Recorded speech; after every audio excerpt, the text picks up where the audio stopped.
Itu jeruk yang akan kita skincare. Salam jumpa dengan Petani Merdeka. Kali ini kita akan membahas tentang skincare untuk jeruk biar glowing dan cantik atau tampan maksimal.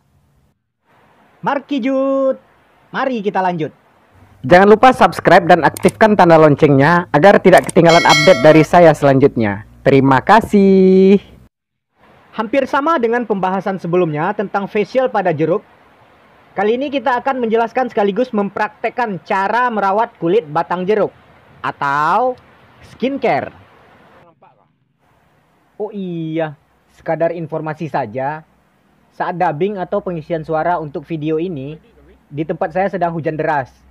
Jadi, mohon maaf atas adanya suara-suara hujan yang bermesraan dengan atap seng rumah saya ya. Jika hal itu terdengar kurang nyaman, harap dimaklumi saja. Terima kasih. Baiklah, kita lanjutkan pembahasan ini. Ada baiknya dijelaskan dulu apa itu skincare. Arti skincare adalah serangkaian kegiatan perawatan kulit yang mendukung kesehatan dan kecantikan kulit untuk cewek, ketampanan kulit untuk cowok. Kenapa demikian? Karena di zaman ini, skincare tidak hanya dilakukan oleh cewek saja, tetapi cowok juga. Dan skincare tidak hanya dilakukan oleh orang-orang kaya atau pekerja kantoran saja. Akan tetapi, hampir semua manusia modern melakukannya sesuai dengan kebutuhan dan kemampuan ekonomi masing-masing. Seperti saya ini. Meski seorang petani yang sehari-harinya bekerja di luar ruangan, di kebun, akan tetapi saya juga melakukan skincare Bapak, Ibu. Ya, tentu saja harga dari perlengkapan skincare ini menyesuaikan dengan isi kantong yang hanya seorang petani jeruk ini. Sesuai dengan pengertian skincare tersebut, maka penggunaan skincare bertujuan untuk menjaga kulit agar senantiasa sehat dan terawat. Bagi manusia, manfaat menggunakan skincare adalah dapat membantu menjaga kesehatan kulit secara keseluruhan, sekaligus memperbaiki masalah kulit yang dialami, seperti jerawat, bekas jerawat, bintik hitam, keriput, bekas luka, dan lain sebagainya. Sedangkan bagi tanaman jeruk, skincare yang dimaksud adalah serangkaian kegiatan perawatan kulit yang mendukung kesehatan, kecantikan, dan ketampanan kulit batang jeruk. Tujuannya untuk menjaga dan mengembalikan kesehatan kulit batang jeruk agar proses penyerapan unsur hara bisa maksimal untuk meningkatkan produksi atau hasil panen dan usia panen dari jeruk itu sendiri. Lalu, tentu saja muncul pertanyaan, masalah kulit batang jeruk seperti apa yang membuat petani jeruk mesti melakukan skincare pada tanaman jeruk yang dibudidayakannya? Nama masalahnya adalah lumut kerak atau lisens. Lumut kerak berwarna keperakan. Sekilas terlihat seperti panu, sejenis penyakit kulit pada manusia. Bentuknya berupa lembaran tipis seperti kerak. Sebelum kita lanjut kepada pembahasan selanjutnya, ada baiknya kita bahas secara detail dulu tentang lisens atau lumut kerak ini. Lumut kerak atau lisens merupakan bentuk simbiosis mutualisme, saling menguntungkan antara jamur dan ganggang atau alga. Jamur yang bersimbiosis disebut mikobion. Biasanya dari jenis Ascomyzota dan Basidiomyzota. Sedangkan ganggang yang bersimbiosis disebut Phycobion. Biasanya dari jenis Cyanobacteria atau alga hijau biru yang uniseluler dan Chlorophyta atau alga hijau yang multiseluler.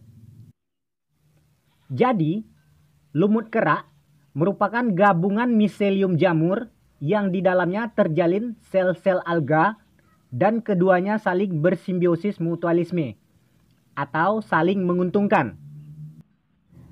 Sebuah kemitraan atau kerjasama yang baik antara jamur dan alga. Jika diperhatikan, lumut kerak ini terlihat cukup cantik, seperti lukisan alami pada batang atau pohon jeruk, dan agak misterius juga. Lumut kerak dikelompokkan menjadi 3 jenis utama berdasarkan bentuk tubuh mereka atau telus. Yang pertama, jenis folios, memiliki penampilan seperti daun. Yang kedua, jenis fruticos, memiliki bentuk yang bercabang, mungkin juga tegak atau tergantung. Yang ketiga, jenis krustos, terlihat seperti kerak yang terbentuk di permukaan, selalu melekat di permukaan kulit pohon. Lumut jenis ini susah untuk dicabut tanpa merusak bagian substratnya. Jenis krustos atau jenis ketiga inilah yang menjadi masalah pada batang jeruk. Lumut kerak tidak seperti tanaman karena tidak... Buset, kok jadi seperti sedang presentasi pelajaran biologi ya? Baiklah, kembali lagi ke pembahasan sebelumnya. Lumut kerak tidak seperti tanaman karena tidak memiliki akar, batang, atau daun. Ia melekat pada substratnya dengan filamen yang disebut rizin atau ekstensi tunggal pusat telus yang disebut whole phase. Sebagian besar air dan nutrisi yang dibutuhkan telus diserap dari udara dan hujan di sekitarnya. Lumut kerak secara ilmiah diklasifikasikan menurut jamur yang dikandungnya dan ditempatkan di kerajaan jamur. Jamur ini sering dikatakan lisens ketika dikombinasikan dengan alga. Seperti kebanyakan jamur lain, komponen jamur dari lumut terdiri dari cabang, struktur seperti benang yang disebut hifa. Sel-sel alga umumnya terletak di tengah lumut dan dikelilingi oleh hifa. Sel-sel ganggang atau alga membuat makanan untuk mereka sendiri dan jamur. Mereka mengandung klorofil yang menyerap sinar matahari. Alga atau ganggang menggunakan energi cahaya untuk membuat karbohidrat dari karbon dioksida dan air. Sedangkan jamur tidak mengandung klorofil dan tidak bisa menghasilkan makanan sendiri. Jamur dalam lumut membantu alga dengan melindunginya. Dengan kata lain, alga menyediakan nutrisi yang dibutuhkan jamur, sedangkan jamur melindungi atau menjadi bodyguard bagi alga. Selain itu, nutrisi yang digunakan oleh jamur, pemberian dari alga, digunakan oleh jamur untuk hidup dan tumbuh. Jamur melalui hifa-hifanya dapat menyerap dan menyimpan air, dan mineral juga akan digunakan oleh alga. Jadi, keduanya saling membutuhkan satu sama lain. Meskipun pada dasarnya, jamur dan alga merupakan organisme yang hidup terpisah dan sendiri-sendiri, tetapi dengan hidup berkoloni pada lumut kerak, lebih menguntungkan bagi keduanya.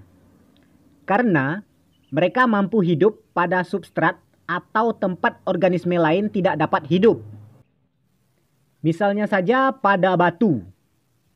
Karena mampu hidup pada batu-batuan, lisens atau lumut kerak ini dikatakan sebagai organisme perintis yang mampu hidup di atas batu. Dari hubungan simbiosis mutualisme atau saling menguntungkan, jamur memperoleh makanan dari hasil fotosintesis alga yang bersifat autotrof. Sementara itu, jamur yang heterotrof dapat menyediakan air, mineral, dan pertukaran gas serta melindungi alga.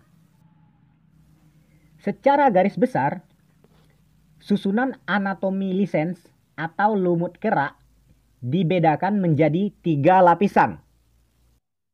Pertama, lapisan luar atau korteks, mengandung sel-sel jamur. Kedua, lapisan gonidium atau lapisan yang mengandung alga. Ketiga, lapisan empulur atau lapisan yang mengandung sel-sel jamur yang tidak rapat untuk menyimpan cadangan air dan tempat perkembangbiakan. Siklus hidup dari lisens atau lumut kerak ini sangat mudah. Mereka dapat tahan terhadap kekeringan dalam kurun waktu lama. Lisens atau lumut kerak menjadi kering disebabkan panas atau terik matahari. Kemudian hidup lagi setelah turunnya hujan. Nah, setelah cukup panjang pembahasan kita tentang pelajaran biologi ini, sekarang mari kita fokus lagi pada pembahasan terkait dengan judul video ini, yakni skincare untuk jeruk. Dalam banyak penelitian, lumut kerak memiliki banyak manfaat bagi manusia. Namun kali ini, kita tidak membahas tentang beragam manfaat tersebut. Karena sesuai dengan judul pembahasan kali ini, yakni skincare untuk jeruk, yang akan kita bahas adalah dampak buruk lumut kerak terhadap tanaman jeruk. Sebagaimana telah dijelaskan tadi, lumut kerak tumbuh atau menempel pada batang jeruk. Sehingga keberadaan lumut kerak ini menutupi pori-pori kulit batang jeruk. Hal ini tentu saja sangat mengganggu tanaman jeruk. Karena pori-pori atau lapisan luar dari kulit batang jeruk yang seharusnya bisa menyerap unsur hara yang dibutuhkan untuk pertumbuhan dan perkembangannya menjadi terhambat karena keberadaan lumut kerak. Nutrisi yang dihambat penyerapannya oleh lumut kerak ini seperti nutrisi yang berasal dari cahaya matahari, air hujan, udara, ataupun nutrisi lainnya yang diberikan oleh petani. Misalnya pupuk daun atau pupuk batang yang mengaplikasikannya dengan cara menyemprot atau cara spray. Jika diibaratkan, batang jeruk itu merupakan sebuah pipa yang menyalurkan air. Maka, lumut kerak merupakan kotoran yang menyumbat pipa. Sehingga proses penyaluran air jadi mandek, terhambat, atau bahkan airnya tidak tersalur sama sekali. Inilah alasan utama kenapa lumut kerak mesti disingkirkan atau dibersihkan dari batang jeruk. Karena, dalam hal ini, lumut kerak dapat dikatakan sebagai OPT, organisme pengganggu atau perusak tanaman. Untuk membersihkan atau menyingkirkan lumut kerak dari batang jeruk, banyak cara yang dilakukan oleh petani.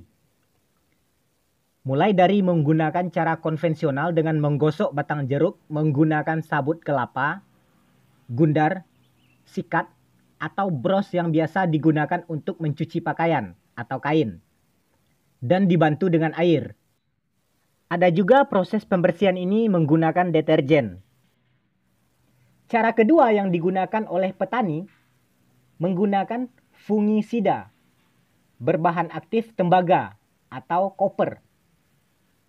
Ada juga yang menggunakan bahan aktif sulfur atau belerang yang disemprotkan pada batang jeruk yang ditempeli oleh lumut kerak. Dan cara ketiga, menggunakan bubur California. Mengenai cara membuat bubur California ini sudah saya bahas pada video sebelumnya dengan judul fungisida generik, fungisida anorganik. Penggunaan bubur California inilah yang saya istilahkan dengan skincare atau perawatan kulit pada batang jeruk. Karena batang jeruknya sudah ditutupi oleh organisme pengganggu bernama lumut kerak. Jadi, Lumut kerak yang merusak fungsi dan bentuk kulit batang jeruk ini dibersihkan dengan cara skincare menggunakan kosmetik bernama bubur California. Selain untuk menyingkirkan lumut kerak, bubur California ini juga bisa mempercantik atau mempertampan bentuk atau tampilan batang jeruk. Karena setelah kering, bubur California ini akan berwarna putih. Batang jeruk yang sudah diolesi bubur California terlihat seperti sedang memakai bedak atau maskara yang berwarna putih, seperti yang tadi terlihat pada gambar. Demikianlah pembahasan kita kali ini terkait dengan judul skincare untuk jeruk. Semoga pembahasannya bermanfaat. Wassalam.